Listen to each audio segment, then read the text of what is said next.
Depuis plus d'une quarantaine d'années, le Centre international de recherche et de documentation sur les traditions et les langues africaines de Sedotola travaille à restituer à l'Afrique son identité originelle et ses valeurs civilisationnelles fondamentales. Dans l'optique de contribuer au rayonnement de la pensée, le Sedotola édite des auteurs dont la plume sert de thérapie pour soigner les maux qui minent notre société, avec en ligne de mire la préservation du patrimoine culturel africain. C'est à ce titre que l'internationaliste Benoît Boiteau a été édité pour mettre sa longue et riche expérience internationale au service du continent, berceau de l'humanité. Je suis dans la fonction publique internationale depuis le début de ma carrière. J'ai côtoyé des gens comme le Ban Ki-moon, l'ancien secrétaire général des Nations Unies, le Salim Ahmed Salim, l'ancien secrétaire général de l'OUA. Et j'ai été chef de mission diplomatique dans un organisme que j'ai créé moi-même. Qu'est-ce qui me motive alors? C'est que pendant que j'étais chef d'institution communautaire interétatique, j'ai remarqué qu'il était très difficile de mettre en œuvre certaines décisions communautaires. Alors, pourquoi cela? Je me suis demandé parce qu'il n'y a pas un seul gouvernement. Ça veut dire que la mise en œuvre se passe à plusieurs vitesses.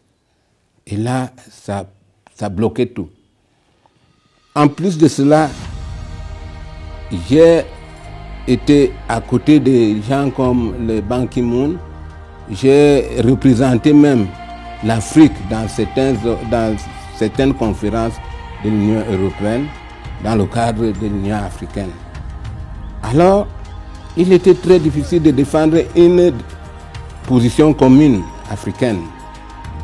Voilà donc, je me suis demandé, mais pourquoi il y a tant de difficultés pour avoir une Afrique unie, même dans les questions internationales? Alors c'est pour ça que cette réflexion-là. Et après, j'ai vu qu'il y avait un sentiment anti-européen qui grandissait, qui est né à partir de la création du panafricanisme et qui ne fait que grandir au fur et à mesure que les générations se succèdent. Et ça s'enfle. Et vous voyez au Mali, au Burkina Faso, partout, même en Centrafrique, il y a un sentiment anti-européen. Je me suis donc dit que ici, là, il faut vraiment réfléchir sur ça. Donc, quelle est la réflexion? C'est qu'il fallait orienter ces sentiments anti-européens vers une solution pacifique. Réfléchir sur des solutions pacifiques. Et quelles sont les solutions pacifiques? S'asseoir autour d'une table. Quelle est la table? Moi, j'ai intitulé cette table la contre-conférence de Berlin. Ça veut dire que il y a eu une conférence de Berlin en 1884-85 qui a démantelé tout le système africain. Bon, ils pouvaient nous coloniser, c'est pas mal. Mais si la conférence de Berlin n'intervenait pas, après la colonisation, ils nous laissaient tels que nous étions et on serait unis aujourd'hui. Mais à partir du moment où ils sont passés par Berlin, ils ont partagé l'Afrique. Alors là, on a perdu tous les repères de l'unité africaine. Donc c'est pour ça que je me suis dit que à partir du moment où on ramène les protagonistes autour d'une table qui sera appelée la contre-conférence de Berlin, je crois que ce sentiment anti-européen sera un peu atténué. Du moins, une fois que les Européens eux-mêmes qui ont causé ces problèmes reviennent avec nous, sachant qu'au moment où ils ont causé tout ça, nous n'étions pas peut-être évolués selon eux. Mais aujourd'hui que nous avons les mêmes facultés, je crois qu'il est sage de revenir autour de la table pour essayer de nous réconcilier, de réparer le tort qui nous a été causé ensemble. Un tort inestimable qui a contribué à déstructurer le système politique africain. On peut projeter des cartes vous allez voir que l'Afrique était vraiment un domaine, vraiment un territoire pur. Il n'y avait pas de frontières, il n'y avait que des peuples des ethnies qui peuplaient. Alors, après ça, l'Afrique était... l'Afrique avait son système de développement qui a été démantelé par l'arrivée des colons. Parce qu'en Afrique, on pouvait trouver des grandes villes comme Tombouctou, qui avaient des immeubles, des rues, avant l'arrivée des colons. Vous allez voir même les ruines d'un grand château au Zimbabwe. On sent qu'ils avaient quand même de la technologie.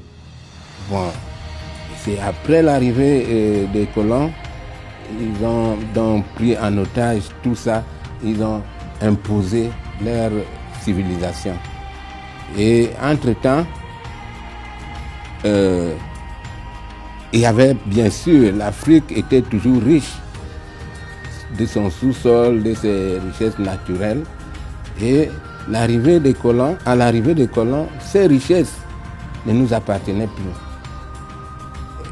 Elles sont devenues la richesse des autres. Et ce sont ces Européens qui décidaient de ce qu'il fallait faire de nos richesses. Bien. Donc, c'est à partir de là, cela a cheminé jusqu'à la conférence de Berlin en 84-85, où ils ont franchi le Rubicon, comme on dit, parce qu'ils pouvaient s'approprier de nos biens quand ils nous colonisaient, mais pas nous diviser. La division à la conférence de Berlin est le coup fatal à l'Afrique. Donc, depuis ce moment-là, les frontières sont restées indélébiles et il est vraiment très difficile de recoller les morceaux. C'est pour ça que dans notre œuvre, nous disons qu'il n'est jamais trop tard de commencer quelque part. On nous a divisés à la conférence de Berlin. Il faut une contre-conférence de Berlin pour nous réunir. Les tentatives d'une unité par étapes se sont jusqu'ici toutes soldées par un échec. Le plan d'action de Lagos c'est en 1980 et jusqu'aujourd'hui, ces 5 régions, sous-régions, les 5 sous-régions de l'OIA n'ont jamais réussi à se réunir. Et même au niveau de ces 5 régions, entre les pays de ces 5 régions, il n'y a vraiment pas d'unification proprement dite. Il y a seulement ce qu'on peut appeler la coopération entre États, alors que c'est ça qu'on ne voulait pas.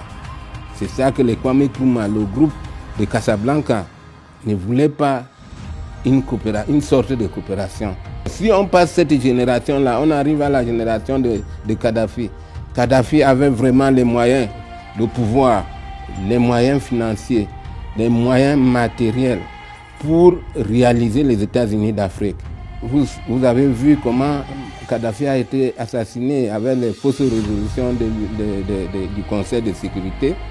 Oh, si on était unis, imaginez-vous, est-ce qu'on peut un jour faire un mandat d'arrêt à Poutine ou bien au président de l'Inde? Non, c'est pas possible. Ou bien au président de la Chine. Pourquoi? Parce qu'ils sont en bloc, unis, on a peur, ils sont puissants. L'Afrique confisquée, l'urgence d'une contre-conférence de Berlin est donc un cadre novateur pour rétablir le continent africain sous les sentiers d'une renaissance politique et culturelle. Un combat qui sera surtout porté par la jeunesse africaine. Nous avons beaucoup parlé dans notre œuvre de la jeunesse. La jeunesse est désespérée. Au départ, ils se précipitent pour aller vers l'Eldorado, supposé Eldorado, et vous voyez les conséquences, comme ils finissent dans le désert, dans les mers et tout et tout. Et nous disons que cette œuvre propose une voie pour cette jeunesse-là. Parce qu'en fait, nous, à notre génération, ne peut pas conduire ce projet jusqu'à la fin. C'est la jeunesse qui doit s'en approprier, nous suivre de près pour qu'on leur passe vraiment nos idées. Et puis, nous avons toujours dit que ce n'est pas les cadres qui manquent. Il y a bien des cadres en Afrique. Le CEDOTOLA est un cadre. C'est un très bon cadre parce que les travaux qui sont faits au CEDOTOLA peuvent servir de base pour reconstituer l'Afrique comme elle était avant la colonisation. Beaucoup de gens ont écrit sur l'unité africaine, sur les États-Unis d'Afrique. Nous pouvons citer les Cheikh Anta Diop, les Théophile Obenga, les Kondi Emmanuel, les Kwasi, René Kwasi, qui disait que l'Afrique est un géant qui refuse de décoller. Donc, il y a beaucoup d'écrits. Il y a même beaucoup de révolutions contre cette façon de faire des Blancs, des Occidentaux, qui nous ont divisés. C'est pour ça qu'il y a du sentiment anti-européen. Ce qui est nouveau dans notre œuvre, c'est que nous ouvrons une voie de négociation. Oui, ils ont fait ça. Ils ont fait ça parce que peut-être leur niveau de réflexion à ce moment-là ne pouvait pas leur permettre de savoir que les Africains ont aussi la tête. Ils se disaient que bon, peut-être ils ne sont pas évolués, c'est tout. On fait tout sans eux, chez eux. Maintenant qu'ils savent, ils sont conscients que nous avons le même niveau intellectuel, le même niveau de réflexion. Nous, on ouvre un cadre. On ouvre un cadre pour leur permettre de se faire pardonner. Parce qu'effectivement, s'ils acceptent la contre-conférence, s'ils nous encouragent, et sans nous mettre les bâtons dans les roues, comme on dit vulgairement, ils verront que nous allons bien travailler, on va se retrouver, on travaille bien, on essaie d'atténuer les frontières qu'ils ont laissées, c'est-à-dire rectifier les erreurs de l'histoire, parce qu'eux aussi ils ont fait des erreurs. Et ils en ont rectifié, par exemple le mur de Berlin. Ils ont érigé un mur à Berlin, et après quand le mur divisait deux fois deux familles. Mais après quand ils se sont rendus compte que c'est une ânerie, ils ont détruit. Mais pourquoi ne pas se rendre compte qu'ils ont fait des erreurs en Afrique et qu'ils reviennent, puisque le cadre s'y prête. On leur offre un cadre, la contre-conférence de Berlin, qu'ils viennent et qu'on rectifie cette erreur de l'histoire, et puis ils auront vraiment notre pardon sincère. Et s'ils collaborent sincèrement aussi. Donc notre œuvre n'est pas une œuvre de guerre, c'est une œuvre de